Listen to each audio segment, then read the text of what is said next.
I get really emotional when I'm getting some form of criticism. We all think we can handle these moments, like, oh, I got a question wrong, not that deep, not that big of a deal. But it was the way the teacher was so brutal about the fact that I got it wrong. If we keep doing this coping mechanism of playing small and like making ourselves invisible, that would make you a shell of a person trying to hide away from everyone seeing us. There's a chance that you're used to playing small, and the fact that you've been noticed, you've gone from small to being big, it's just so emotional. But low-key, we want to be in the limelight. We want people to see us. All the things that we're grinding and working so hard on, we one day want to be recognised for. Like, you're not working this hard for no reason. We have the facade of being easygoing, but deep down, we are so strict on ourselves. Hey, if you're new, I'm Christina and I make videos with people who are feeling lonely. If you're a people pleaser, overachiever, over anything, you're in the right place. When it comes to the sort of people like me who cry when they get criticism, cry when they're being told off, getting emotional when they've done something wrong, I feel like you have very high standards for yourself. You have standards for how smart you should be, how well dressed you should be, where you should be in 5 years, who you should be speaking to, what you should be saying, how well spoken you should be, how you should smell, how you should come across, how, like, do you know what I mean? When you're this sort of person, you have such high standards. You have a rule book for how you should show up in the world. We all like to think of ourselves as very like laid back, easygoing, chill people, but some of us, we have that as a facade, but that's not actually like who we are genuinely. Like, we have the facade of being easygoing, but deep down, we are so strict on ourselves. This was very much me in high school. Like, I was trying to come across as very chilled, laid back, but hardworking student. Like, I've got my head screwed on. I've got ambitions of where I want to go in life. I want to get into university, I want to get into med school. But, like, I was trying to come across really chill and cool at the same time. And this was in my era where I was struggling to make friends. I was quite lonely. I felt like I had a friend, but like just one, if you know what I mean. Like, she wasn't in all my lessons. I'd see her every now and then throughout the day, but she wasn't like there with me all the time. And there was a moment in a lesson, like, I was on my own and teacher asked a question. I was brave, put my hand up, shout out the answer, got it wrong. And we all think we can handle these moments, like, oh, I got a question wrong, not that deep, not that big of a deal. But it was the way the teacher was so brutal about the fact that I got it wrong. Like, they were literally saying like, obviously not Christina, like, does anyone else know the answer? And I remember in that moment, I literally had tears welling up in my eyes. I had to hold it in to not start crying in front of a whole lesson. It was so embarrassing. Maybe that's not new, maybe that's not unique to me, maybe that's literally like anyone who's getting like picked on in front of a whole class of people. But I definitely think if you're someone who has your self-confidence wrapped up in how you perform and how you come across, it's going to be so much harder for you when you do get criticism. Like me now, if I get criticism or I get something wrong, I'm not that fussed. Like, my self-confidence isn't tied up to how correct I am. Whereas before, as much as I hate to admit it, it probably was. Each time you get something wrong, each time you're told off, each time you do something incorrectly and people see you do it incorrectly or people witness it, it's going to be like an attack to your self-esteem. This is why perfectionism, it might be good for your grades and for your performance and your career, but it's terrible for your mental health and your self-esteem. Like, on the outside, you might be a really successful person that's smashing it. Like, I was a very good student. Like, I literally won the award for like the best grades in my high school. Like, there was an award for like whoever got like the most A stars, most A grades. I got that award, but I wasn't like happy about it. I felt like I just scraped through school and like I just about survived. I definitely didn't feel like I was thriving in any way, or I didn't feel like happy and accomplished. I felt like I was just accomplished. I didn't realize it at the time, but like my measure of how good I was doing and how well I was doing in life was like based on like how correct I am and how perfect I can be. Like, if I'm doing everything well and correct, then that's me doing a good job. And obviously, having that standard, okay, yeah, you'll perform well, yeah, you'll like be successful and stuff. But if it's at the expense of you literally getting emotional when someone tells you off, like, we have a lot of work to do. Chances are you're also the sort of person that hates asking for help. I'm currently reading a book by someone called Brene Brown, and in this book she's talking about the fact that some of us like love being a helper to other people. We love helping them, like offering our help, offering our knowledge, being able to just like help someone. Meanwhile, we hate receiving help. And when she said this, I was like, oh my gosh, like, I never thought of it like that, but that is so true. I'm the sort of person, I'd be more than happy to help someone else. Like, oh, this is actually how you do that maths equation, or like, oh, you want to film a video? Like, oh, I have tips on how to film videos, like, I'll help you out. But then when it comes to me, asking for help is never on my radar. Like, I never even think about doing it. I actually get a bit surprised sometimes when like it's brought into my awareness that like, oh, I could actually ask for help for this. I have a presentation that I need to do like in a couple of days. It's like to a small group of people and we have to talk about sustainability.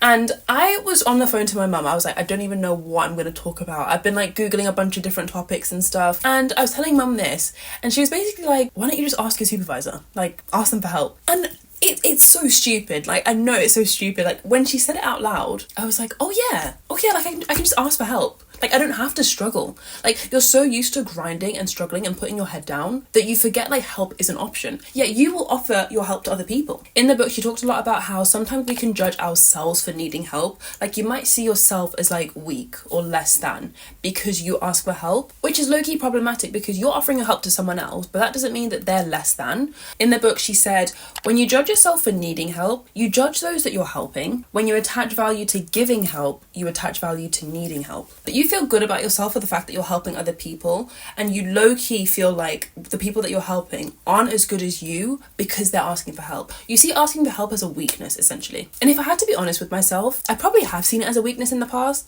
Like, I probably have seen, like, working really hard and struggling as a virtue to be able to get to where I want to be. Partially because of the fact that, like, I'm a little bit embarrassed that, like, there is something that I don't know. And what I found really interesting was in the book, she talked about how seeking help is actually, like, one of the foundations of human connection. Like, if you're one of those people that is a really hardworking person and maybe you're really, like, accomplished in what you do, but at the same time, you do feel quite lonely and isolated. And you might tell yourself, it's like, oh, no one else works as hard as me. Like, no one else is driven like I am. No one has the ambition that I have.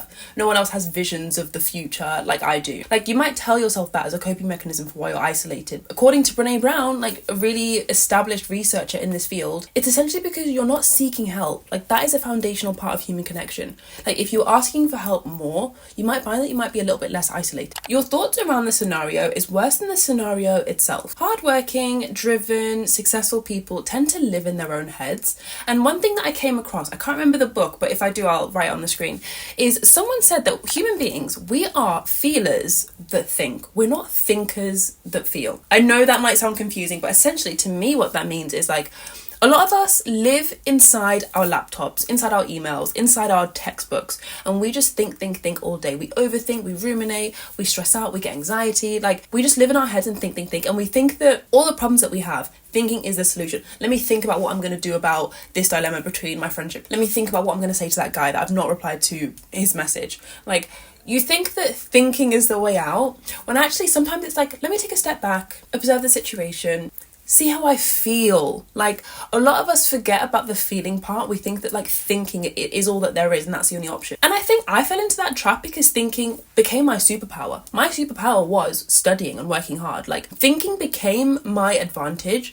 and my lever to be like, if I pull this lever of thinking, I'm going to get great results. I'm going to get amazing grades. I'm going to get awards. Whereas feeling, the thing that I neglect and ignore, I literally suppress. I'm going to suppress all these emotions that I feel. Like, I'm getting teary eyes as I've been told that I got the wrong answer. Like, I would suppress all those emotions and bottle them up and, like, put them to the side. So essentially over time they became weaker and weaker. I'm still exploring this topic in a lot of the books that I'm reading at the moment around, like, emotions and how you can actually use them to your advantage and not have them be a weakness that you think that they are. What I have discovered so far is that a lot of us that have this coping mechanism of working hard and burying ourselves in just work and productivity, it's a coping mechanism for a reason. We have some sort of thing in our past where we had our feelings hurt, and the way that we cope with our feelings being hurt is through work. Maybe it was your feelings getting hurt on the playground because you were bullied, or maybe it was like a terrible breakup when you were in, like, your late teens, early 20s. Either way, you've had something tough happen, and the way that you cope with that is you just distracted yourself with work. You literally gave yourself no time to actually feel how you were feeling and, like, observe, like, okay, after this breakup, like, yeah, I'm crying out of the blue, like, I don't know, I'll drop my pencil and just burst out into tears, but, like, you don't understand how you feel beneath that. You just distract yourself with all the work that you want to do. An absolute game changer for me recently has been mindfulness and just meditation. I've been doing meditation every single week, a good 5 times a week for the past few months. I feel like I just think differently. Like, there's a lot more space in between my thoughts. Like, beforehand, I would be like a classic overthinker, like just like constant things in my mind, like back to back to back, like no space. I couldn't even shut my eyes for a few seconds and have like nothingness. Whereas now I can have that for like minutes and minutes and minutes. If you're the sort of person that has resonated with this video and you feel like you cry when you get something wrong or like you get criticism, it's probably a sign from what I've been reading that you have unprocessed emotions. And one of the best things that can help is like meditation and mindfulness. I'm gonna put up on the screen like one of the ones that I do pretty much every single week that really helps me. The thing about mindfulness, it feels weird when you do it. Like like you feel like an absolute weirdo. It feels icky, and if it feels icky, it's good. That means you're doing something different. You're outside your comfort zone. You're doing something new, which is good. You're not sticking to your like toxic coping mechanisms of working too hard. I had an old boss for this like part-time job I was doing, like I think last year. He was quite a harsh boss, and he would like be quite harsh with his criticism sometimes. He would never sugarcoat it. He'd be like, redo that, like you did that wrong, like go do it again. And I never got emotional. I never got teary. And I think it's all because of the mindfulness. You're used to playing small. Playing small for me started off as a habit, then it became a coping mechanism. Like I thought, if I make myself small, invisible, no one will notice me at school. Like school in general was so awful of an experience for me that I just made myself small. I was like, I'm gonna just have to make myself small. I don't want to be visible to anyone. I'm the only black person. I'm very visible. I feel hyper visible, but I wanted to be invisible. And so I wanted to make myself so small, so invisible. So then any time that I did get noticed and then I got something wrong, it just felt like my world was crumbling. Like it was the opposite of what I could have wanted. It was like my worst nightmare. So I feel like if you're the sort of person that feels emotional when you get criticism, there's a chance that you're used to playing small. And the fact that you've been noticed, you've gone from small to being big. And then in that moment of you being big, you've now been like humiliated, you've been embarrassed, you got something wrong. It's just so emotional. It's so upsetting. It's so embarrassing. Aristotle once said, say nothing, do nothing, be nothing. If we keep doing this coping mechanism of playing small and like making ourselves invisible, trying to hide away from everyone seeing us, that essentially will just make us be nothing. Like, and I know maybe if you're still like deep into this part of your life, you might be like, yeah, I want to be nothing. Like, I don't want people to see me. Like, that's the whole point. Like, Aristotle was onto something there. Like, but no, like, that would make you a shell of a person. Like, that would make you so empty if you just did live that out for ages and you were just saying nothing, doing nothing, and being nothing. And you know what? I've spoken a lot about, like, the negatives of this, but to some extent, I feel like if you're the sort of person that gets upset when you get criticism, you obviously care a lot. Like, you care about what you do. You care about the standards that you have for yourself. You care so much, and in some sense, it's a positive, like how much you care and how much like you're invested in this. Whether it's school, whether it's work, I don't know, like whatever it is you have going on, you obviously just care so much. Something that completely changed the way that I think about criticism and just feedback in general is feedback says more about the person giving the feedback than it says about the person who receives the feedback. The boss I was talking about earlier, the one that was literally like so harsh and brutal all the time, that says a lot about him. Like, if you're giving terrible feedback to me and saying that, like, to me, go do it again, that was terrible, like, start again. Like, no graciousness, no politeness, no, like, oh, like, I can see you spent a lot of time on this. Thanks for trying, but, you know, maybe tweak this, maybe tweak that. Like, there's ways of saying things, and you might take it personally and think that feedback is about you. Like, oh, I'm terrible because I have to do it all over again. I might take it personally, but actually, from what I've learned, like, it says more about them. Especially because chances are, if you're watching this video and you're like me, like, you want to do things well. Like, you're not trying to shortcut things. You don't want to be lazy. You're not trying to cut corners. You want to do things well. You want to get good results. So if someone who is a really hardworking, diligent person willing to go above and beyond, and someone's telling them, like, you are terrible, like, start again, like, that says a lot about them. Also, I feel like if we're being honest with ourselves, a lot of us play small, but we low-key want to be known. Like, you're playing small and hiding away from everyone. Deep down, you want people to see you. You want people to see you for who you are. You're praying and counting on the day that someone, a stranger, comes up to you, you strike up a conversation, and they get to know the real you, and you are given the space and time to just show who you are freely without judgment. That is what you're craving. I know it because I've been there. We keep our heads down and try to stay out of the limelight, stay in the shadows, but low-key, we want to be in the limelight. We want people to see us. All the things that we're grinding and working so hard on, we one day want to be recognised for. Like, you're not working this hard for no reason. You low-key want one day, someone is gonna stop and see this. You're hoping it's a stranger, someone that you don't know. You're hoping that they see all these things that you've done and they're like, they congratulate you or they celebrate you for who you are. Like, that's what we're hoping for, but we don't allow that to happen at all because we stay in the shadows so much. There's an element of you recognizing, like, for all these things that you want and fantasize about, you do have to, like, get out of your own way. And if this fantasy that you have of being recognized is a serious enough one, for it to happen, you can't live in the shadows. Like, you do have to come out. Otherwise, the exact thing that you want is at complete odds with the way that you're acting and living life. You care what people think, even though you deny it. I think everyone, to some extent, like genuinely everyone I'm sure thinks like, oh, I don't care what people think. Like, unless people are really, really honest and they're like, okay, no, I do actually, like, I do change what I'm wearing based on what people have said in the past. I do wear makeup when I'm going to work because I don't want people to see the bags under my eyes. Like, some of us are honest, some of us aren't. I feel like the hardworking, super diligent versions of us, we do care what people think, we're just denying it. Like, to some extent, if you had to be brutally honest with yourself, all this hard work and this vision that you're working towards, this higher self that's like super successful, I don't know, really educated, really, really wealthy, this person that you think of and you want to become one day, who are you doing this for? Is it genuinely for you, or is it because like you want people to look at you and be like, wow? Like, that, if I'm being honest with myself, there's times when I've had that vision, like I want to be this woman, I want to be super like successful and confident, all these things, and I'm like, I think there was an element of like, oh, I'm interested and I'm passionate about all these things, but like I also think it was so that people could look at me and be like, wow. Because going back to what I said earlier, you play so small but you want to be known, you want to be recognized for all the things that you do, you want to finally feel the opposite to how you've been made to feel in the past, where you've been bullied on the playground or your parents have been horrible to you and told you that like you're not good enough, like all these things that you felt in the past. Do you want to one day feel the opposite and have people be like, wow, like that's so cool, oh my god, you're so successful, like all these positive things. In the book I'm reading that I mentioned earlier, the author also talked about how the fact that the armor that we carry of not caring what people think is a lot heavier than we'd like to admit.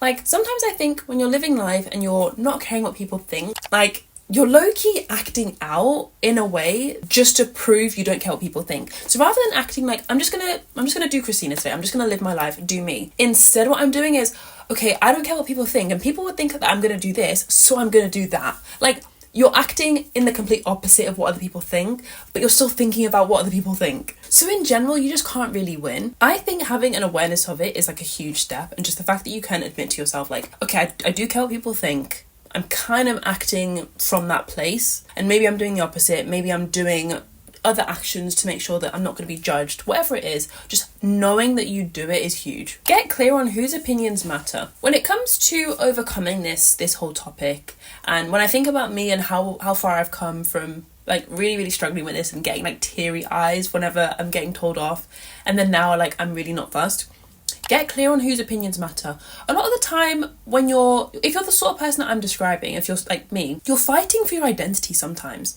Like, you might be a really smart person, really like conscientious, really hardworking, but like you don't believe that at the core.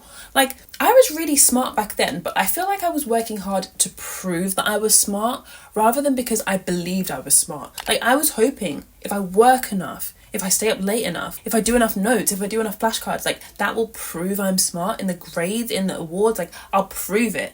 Rather than like me believing it. Like, you're fighting for your identity. Maybe it's not a smart thing, maybe it's not academia, maybe it's content creation. Like, if you're trying to get into content, like if you're the sort of person, say someone leaves a negative comment on your video, that's a form of criticism in a way. You're fighting to prove that you're a good content creator, and because of that comment, you're now like, I'm not proving it enough, like I need to keep working, I need to keep doing more. Like, you don't feel like you believe you are a content creator. Get clear on whose opinions matter, because everyone has an opinion. They're like assholes. Like, everyone has one. Everyone has an opinion. That is not going to stop you achieving all these goals, you becoming the person you want to be. The opinions will still be there. You just need to care about them less. Sometimes we delude ourselves into thinking that like when we get over there, then all the criticism will stop, all the negative comments will stop, all the hate will stop, the bullying will stop. I hate to break it to you, none of that stops. I'm graduating as a doctor in literally like 8 weeks time, and you'd think like when I go into hospitals and stuff, you'd think that some of the doctors there would still like would treat me nicely and be like, oh, like you're nearly one of us, like you're nearly a doctor, you're nearly gonna graduate. No, they're still horrible sometimes. Like, they still treat me terribly, they still ignore me sometimes when I come over on the wards. Like, don't assume that when you get to that stage, or when you get to where you want to be, like it's all going to stop, it's all going to calm down. Like, no, it'll still be there. You just need to be stronger. Your work shouldn't validate you should validate yourself. A lot of us have outsourced our confidence to all the work and stuff that we do, and the performance of all these things gives us confidence, rather than having it be like a genuine, more sustainable confidence where we get confidence from who we are, our values, how we show up in the world, how we speak to people, and instead like we just validate ourselves. I was listening to a podcast and the guest, Matthew Hussey, said something that blew my mind. He said, whatever is our validation becomes our mutation. Whatever it is that you validates you, you're going to do again and again and again. You're going to mutate that thing. I've used a lot of studying and work examples, but say it's like a boy relationship issue. Say it's like, I don't know, you get validated by getting attention from boys. You get validation from just like having them reply to your messages, having them reply to your stories, like getting attention from them.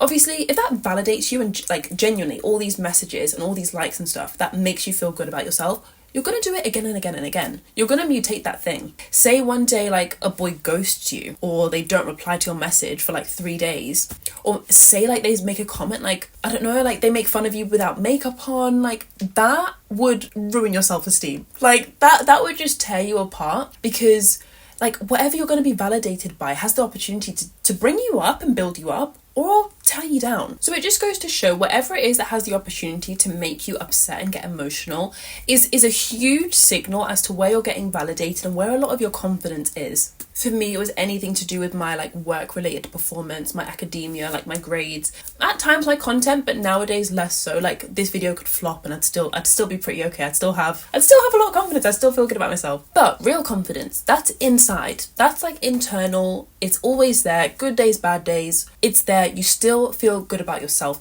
And I think the thing that you have to click with this, and the reason why some people don't get like true confidence and some people do, is like your work is not a reflection of you, good or bad. You might get, okay, what's a non-studying example? Because I'm about to talk about study again. You might be the #1 track athlete. You might win the race, gold medal, top of the podium. That doesn't reflect you. The part that does reflect you is you're hardworking. You train very well. Very consistent, very disciplined. You put in the hours, you showed up at 4 a.m, you did the training. That reflects you. Those are your values.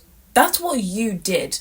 Okay, the work and the byproduct of all those values is getting #1 on the podium. You can still be all those things, hardworking, disciplined, consistent, and maybe on an off day, you're actually #10. You don't make the podium, you don't get a medal. It doesn't reflect you though, your values are still there. You might get sidetracked into thinking like, because I'm #10, like I'm not good enough now, I'm terrible, like, I'm slacking, I've flopped, I'm in my flop era. Those are all a byproduct. Like I feel like now that I've realized all these things that I have that are just byproducts of me and my values, the things that I actually am, like they have no effect on my confidence. They don't reflect me. And it's very hard when like you're getting like good confidence boost from it. Like obviously imagine like when I was studying getting A+, like it's hard to say that doesn't reflect me, because it would make me feel good. Like I want to feel good about myself, so I want to identify with the A+ and all these good grades. But then the more and more you identify with that, the worse it's going to be when all of a sudden I get a C grade. Things aren't going well. Like that's when it gets tough. But you have to work on like identifying just with like your values.